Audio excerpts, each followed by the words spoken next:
अभी हम कोर्ट से आ रहे तो देखा कि गायों पर एक व्यक्ति लाठियां भांज रहा था। वह कृषक था।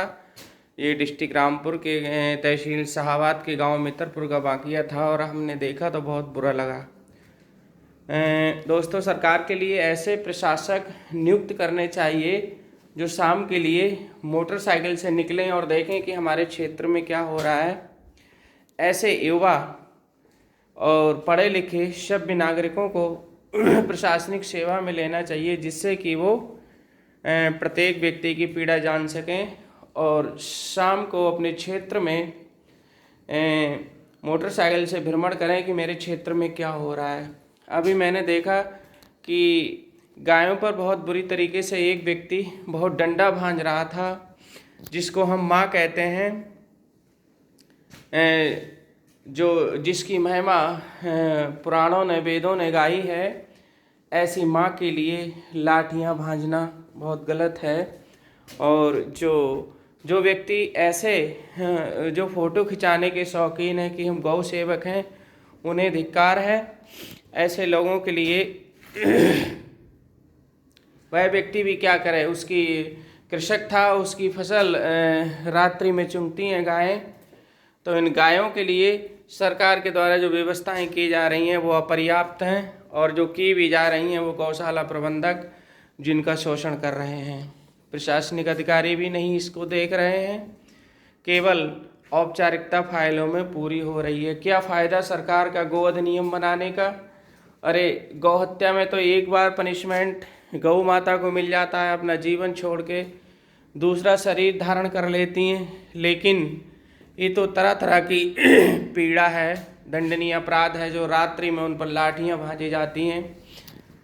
तो इसमें सर्वप्रथम क्या करना चाहिए सरकार के लिए, एक जिस प्रकार से उत्तर प्रदेश पुलिस या फॉरेस्ट पुलिस, उसी प्रकार से एक भर्ती करना चाहिए जो हमारे युवा, और वो युवा कहाँ से हों, कृषक वर्ग के युवा हों जो किसान वर्ग से संबंधित हों, उनके लिए एक भर्ती करना चाहिए। और गायों के लिए अच्छी अच्छी गौशालाएँ, चारागाह बनाया जाना चाहिए, और उनसे जो हमें खाद मिलेगी वो हमारी कृषि भूमि में पड़ेगी और हमारी कृषि भूमि उपजाऊ होगी, जिससे कि जो अन्न पैदा होगा बहुत ही उत्तम श्रेणी का अन्न पैदा होगा। जिस तरीके से हम केमिकल आज अपनी खेती में लगाते जा रहे हैं, हमारी खेती की जो उर्वरा शक्ति है वो विनष्ट होती जा रही है। और कुछ समय ऐसा आएगा जिसके बाद भूमि अन्न पैदा करना बंद कर देगी, या बहुत कम पैदा होगा या उसमें उगेगा ही नहीं। मेरा निवेदन कि ऐसे युवा वर्ग की भर्ती सरकार करे, और वो युवा वर्ग गायों के लिए चारागाह की व्यवस्था करेंगे। उनसे जो खाद बनेगी उनके गोबर से, उससे सरकार को आमदनी होगी, और जिसमें नगर पंचायत, ग्राम पंचायत और जिला पंचायत स्तर से भी इनकी भी मदद लेना चाहिए सरकार के लिए, जिससे कि हमारा जो कृषक वर्ग है वह भी सुखी रहे, और हमारी जो भूमि है उसके लिए बहुत उत्तम कोटि का खाद मिलेगा, और जो उनसे हमें दुग्ध मिलेगा वो हमारी आगामी जो हमारी पीढ़ी होगी, युवा वर्ग होगा, उसके शरीर के लिए अत्यधिक उपयुक्त होगा। इस वीडियो के माध्यम से हम कहना चाहते हैं कि ना ही हमें गौ हत्या अधिनियम बनाने से बहुत कम लाभ मिल रहा है। गौ हत्या हमने बना तो दिया, लेकिन हम ये सब नहीं देख पा रहे हैं हमारे प्रशासनिक अधिकारी की गायों पर लाठियां भांजी जा रही हैं। जो किसान है वो मजबूर है, रात्रि में 1-1, 2-2 बजे तक अपने खेतों पर रहता है।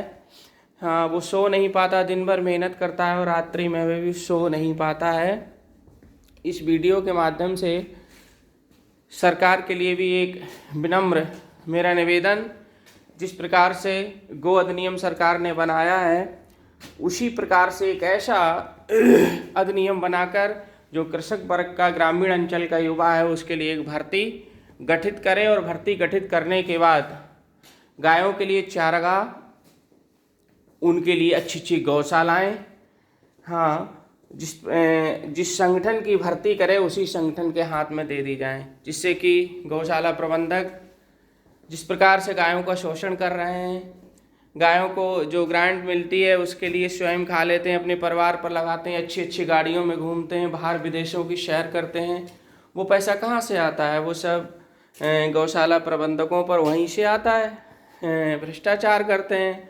माना कि गाय को 100 रुपये आए, मात्र 10 रुपये खिलाते हैं, 90 रुपये अपने ऊपर खर्च करते हैं। ये सब नहीं होना चाहिए। इससे हमारा देश महान बनने वाला नहीं है, कदापि महान नहीं बन पाएगा, और इससे हमारा जो भ्रष्टाचार पनपता जाएगा और जो हमारा कृषक वर्ग है वह भी बहुत दुखी होगा।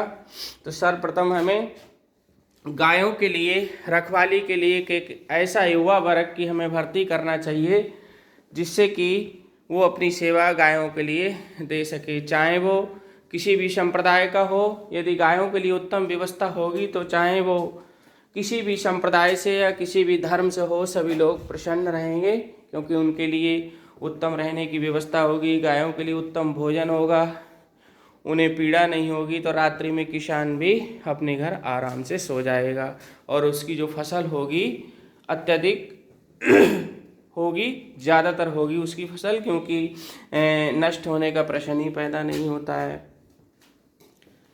तो सर्वप्रथम जिस प्रकार से सरकार गो अधिनियम पारित किया है, और जो कुछ लोग ऐसे गौ हत्यारे भी हैं जिन्हें गौ हत्या के जुर्म में गोलियों से उनके लिए दंड दिया गया है, उनके पैरों में सरकार कुछ ऐसी कार्रवाई करती है जिससे कि जो गो हत्यारे हैं उनको मुठभेड़ दिखाकर उनके पैरों में गोली मार के उन्हें जेल भेज देती है। इस सब से भी बचा जाएगा, क्योंकि जो छुट्टा पशु होंगे वो आवारा नहीं घूमेंगे, अच्छी व्यवस्था होगी गौशालाओं की, तो इस प्रकार की घटनाएं भी नहीं होगी, ना कोई जेल जाएगा, ना किसी की गोली मारी जाएगी, सभी लोग चैन से रहेंगे, प्रसन्न रहेंगे, और हमारी जो क्या नाम धरा है, हमारी जो कृषि योग्य भूमि है वह भी पवित्र रहेगी, अन्न अनाज उत्पन्न करेगी, जिससे हमारा देश महान बनेगा, हमारे देश के नागरिक